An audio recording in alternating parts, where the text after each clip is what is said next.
नमस्कार, मैं राकेश और आप मुझे सुन रहे हो टैक्स जंक्शन पर। तो दोस्तों, सुप्रीम कोर्ट में UGC guidelines related last week एक हियरिंग हुआ था। तब सुप्रीम कोर्ट ने तुषार मेहता सर, जो सॉलिसिटर जनरल है, उनको टाइम दिया था ये बताने के लिए कि कहीं डिजास्टर मैनेजमेंट एक्ट के कुछ प्रोविजंस यूजीसी गाइडलाइंस को ओवरराइड तो नहीं कर रहे हैं ना। मतलब डिजास्टर मैनेजमेंट एक्ट में कुछ ऐसा तो नहीं लिखा है ना कि जिसके तहत यूजीसी गाइडलाइंस के एग्जाम्स नहीं हो सकते। इसके लिए तुषार मेहता सर को टाइम दिया हुआ था। लेकिन उसके पहले ही गृह मंत्रालय ने एक एफिडेविट सबमिट किया है सुप्रीम कोर्ट को। गृह मंत्रालय ने एमएचआरडी को सपोर्ट करते हुए एक एफिडेविट लिखा है सुप्रीम कोर्ट के सामने। तो आइए जानते हैं कि गृह मंत्रालय ने अपने एफिडेविट में कौन से मुद्दे कवर किए हुए हैं। साथ ही साथ हम जानते हैं कि आज 14 अगस्त था, मतलब आज सुप्रीम कोर्ट में यूजीसी गाइडलाइंस रिलेटेड हियरिंग होने वाला था। तो आज के हियरिंग में भी क्या क्या बातें सामने आई, इस बारे में भी हम क्विक रिकैप लेने वाले हैं। तो सबसे पहले हम बात करते हैं कि ये जो एफिडेविट है गृह मंत्रालय की तरफ से आया है, उसमें क्या क्या मुद्दे कवर किए हुए हैं। उसके बाद हम जानेंगे कि कोर्ट में क्या क्या हियरिंग हुआ। हम आपको बता दें, अगर आपने हमारे चैनल को अभी तक सब्सक्राइब नहीं किया है तो जरूर सब्सक्राइब करिएगा, क्योंकि ये चैनल पे हम आपको business, finance, income tax, GST, loans के साथ साथ अलग अलग सेलिब्रिटी के इंस्पायरिंग इंटरव्यूज भी दिखाने वाले हैं और आपको मोटिवेशन, इंस्पिरेशन जरूर मिलने वाला है। तो आइए हम बात करते हैं कि एमएचआरडी ने के लिए गृह मंत्रालय ने क्या क्या मुद्दे लिखे हैं सपोर्ट करने के लिए। तो सबसे पहले गृह मंत्रालय ने एक क्लैरिटी दी। जैसे हम सबको पता है कि 29 जुलाई को लॉकडाउन के अनलॉक 3 का एक रूल आया था और जिसके तहत 31 अगस्त तक स्कूल्स और कॉलेजेस बंद रहने वाले थे। लेकिन यूजीसी ने एग्जाम्स का एक अपील कर दिया था। तो उसके तहत एमएचए ने लिखा है कि हमें एमएचआरडी की तरफ से, मतलब ministry of human resource development की तरफ से एक लेटर आया था 4 जुलाई 2020 को। गृह मंत्रालय को एमएचआरडी ने लेटर लिखा था और ये जो लेटर लिखा था उसमें उन्होंने लिखा था कि फाइनल टर्म एग्जामिनेशन जो है यूनिवर्सिटी और इंस्टीट्यूशंस की, ये लेनी चाहिए और UGC guidelines on examination and academic calendar for universities, इसके तहत एग्जामिनेशन लेनी चाहिए, ऐसा लेटर एमएचआरडी ने लिखा था। गृह मंत्रालय ने बोला कि हमने एमएचआरडी की जो रिक्वेस्ट है उसका एग्जामिनेशन लिया और हमने 6 जुलाई को रिस्पॉन्स किया। उन्होंने ऐसा बोला कि हमने लार्ज नंबर ऑफ स्टूडेंट्स है, बहुत सारे स्टूडेंट्स है, उनका एकेडमिक इंटरेस्ट जो है वो नजर के सामने रखा और हमने एग्जेम्पशन देने का ऐलान किया हुआ है। इसका मतलब यह होता है कि स्कूल्स और कॉलेजेस 31 अगस्त तक बंद तो रहने वाले थे, लेकिन स्कूल्स, कॉलेज, यूनिवर्सिटीज ये ओपन हो सकते हैं सिर्फ एग्जामिनेशन के लिए, फाइनल ईयर एग्जामिनेशन के लिए ओपन हो सकते हैं और बच्चों के इवैल्यूएशन के लिए जो पेपर लिखेंगे उसके चेकिंग के लिए ये स्कूल, कॉलेज ओपन हो सकते हैं। इसके लिए गृह मंत्रालय की तरफ से ग्रीन सिग्नल मिल गया था एमएचआरडी को। तो यही बात उन्होंने ये एफिडेविट में करी है। मतलब ये जो फाइनल एग्जामिनेशन है ये होनी चाहिए guidelines on examination and academic calendar for the universities. और साथ ही साथ गृह मंत्रालय ने एक क्लैरिटी दी है कि जो एसओपी दिए गए हैं, स्टैंडर्ड ऑपरेटिंग प्रोसीजर जो दिए गए हैं union ministry of health and family welfare की तरफ से, वो सारे के सारे फॉलो किए जाएंगे। तो गृह मंत्रालय ने क्लैरिटी दे दी है कि सारे जो गाइडलाइंस है, एसओपी जो है हेल्थ मिनिस्ट्री की तरफ से आने वाले, वो फॉलो किए जाएंगे। स्कूल्स और कॉलेजेस है ये सिर्फ एग्जाम्स के लिए ओपन होने वाले हैं।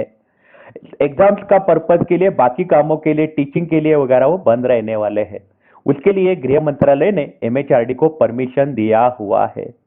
अनलॉक 3 का जो उन्होंने प्रोविजन बोला था 31 अगस्त तक स्कूल्स वगैरह बंद रहने वाले हैं, colleges, educational institution, coaching institution सब बंद रहने वाले 31 अगस्त तक, उसमें एग्जाम्शन दिया हुआ है। उसमें उन्होंने बोला है कि ये ओपन होने वाले हैं सिर्फ फाइनल टर्म के एग्जामिनेशन और इवैल्यूएशन वर्क के लिए। यहाँ पे साथ ही साथ जहाँ पे सुप्रीम कोर्ट ने सवाल पूछा था डिजास्टर मैनेजमेंट के एक्ट के प्रोविजंस रिलेटेड, उसकी भी क्लैरिटी गृह मंत्रालय ने दे दी है। गृह मंत्रालय ने section 10(2)(i) of disaster management act 2005 का हवाला देते हुए बोला है कि नेशनल एग्जीक्यूटिव कमिटी जो है उनके पास पावर्स रहती है ये सेक्शन के तहत। नेशनल एग्जीक्यूटिव कमिटी गाइडलाइंस और साथ ही साथ डायरेक्शंस दे सकती है। स्टेट गवर्नमेंट, स्टेट अथॉरिटीज, साथ ही साथ मिनिस्ट्रीज, डिपार्टमेंट्स ऑफ गवर्नमेंट, इन सब को गाइडलाइंस और डायरेक्शंस दे सकती है नेशनल एग्जीक्यूटिव कमिटी। जब भी डिजास्टर आता है तब गाइडलाइंस देके और गाइडलाइंस का फॉलो करके आप अपना पर्पस निपटा सकते हो, ऐसा होम मिनिस्ट्री ने इनडायरेक्टली कोर्ट को बता दिया है। मतलब जो भी एसओपी यूनियन हेल्थ मिनिस्ट्री के है वो फॉलो करके और साथ ही साथ यूजीसी का एग्जामिनेशन का गाइडलाइंस फॉलो करके एग्जाम्स हो सकते हैं, ऐसा गृह मंत्रालय ने सुप्रीम कोर्ट को क्लियरली बोल दिया है। मतलब गृह मंत्रालय जो है वो एमएचआरडी के सपोर्ट में है, क्योंकि इन्होंने सबने आपस में चर्चा विनिमय करके डिसीजन लिया हुआ नजर आ रहा है। हम इसके बाद बात करते हैं कि आज जो हियरिंग हुआ सुप्रीम कोर्ट में उसमें क्या क्या मुद्दे हमें नजर आए। तो आज जो कोर्ट में हियरिंग हुई उसमें एक बात की क्लैरिटी आ गई है कि 18 अगस्त को यह केस की अगली सुनवाई होने वाली है। मतलब मंगलवार को यह केस की सुनवाई होने वाली है।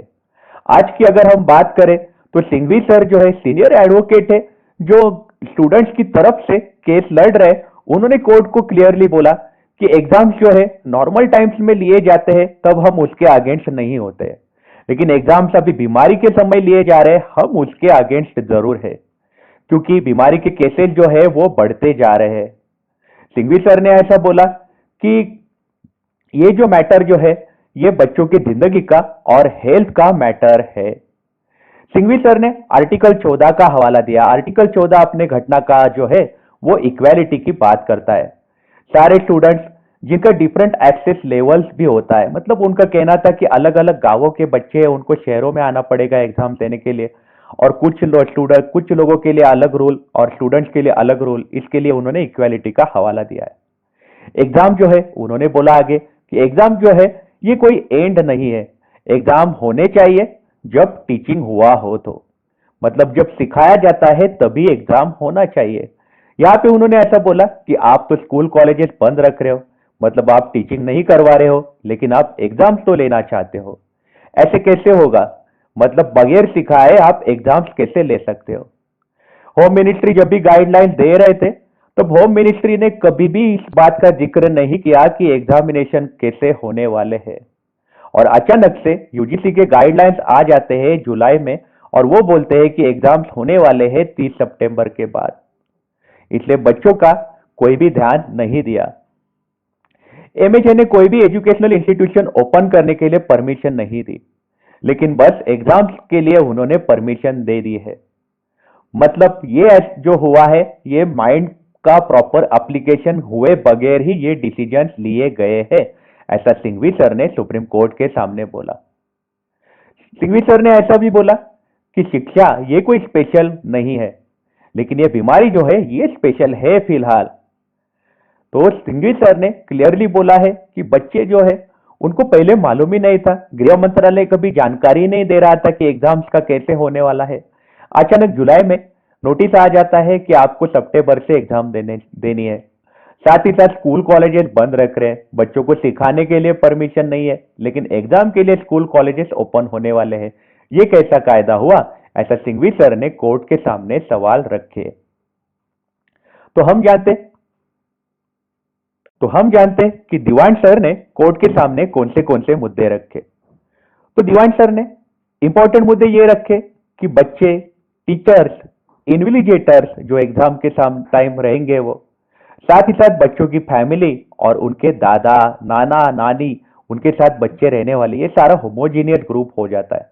बच्चे एग्जाम देने जाएंगे तो सबकी लाइफ रिस्क में डाली जा सकती है। ये उन्होंने इनडायरेक्टली कोर्ट को बताया।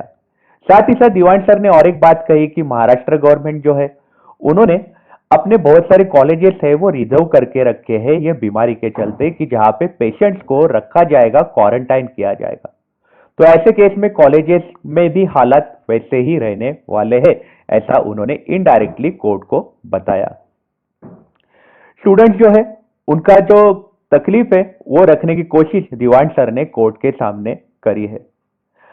ये देखना दिलचस्प दिलचस्प होने वाला है कि सुप्रीम कोर्ट ये सारे मुद्दों को कैसे लेने वाला है, क्योंकि जो होम मिनिस्ट्री है, गृह मंत्रालय ने अपने तरफ से तो बता दिया है कि एग्जाम्स क्यों इंपॉर्टेंट है, और दूसरी पार्टी है जो विद्यार्थी सेना है, उन्होंने अपने तरफ से बता दिया है कि एग्जाम्स लिए तो क्या क्या इम्पैक्ट बच्चों के हेल्थ पे, लाइफ पे आ सकता है।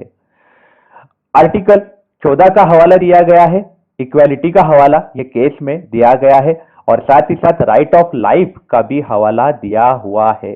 जिंदगी जीने का अधिकार, इसका भी हवाला ये केस में दिया गया है।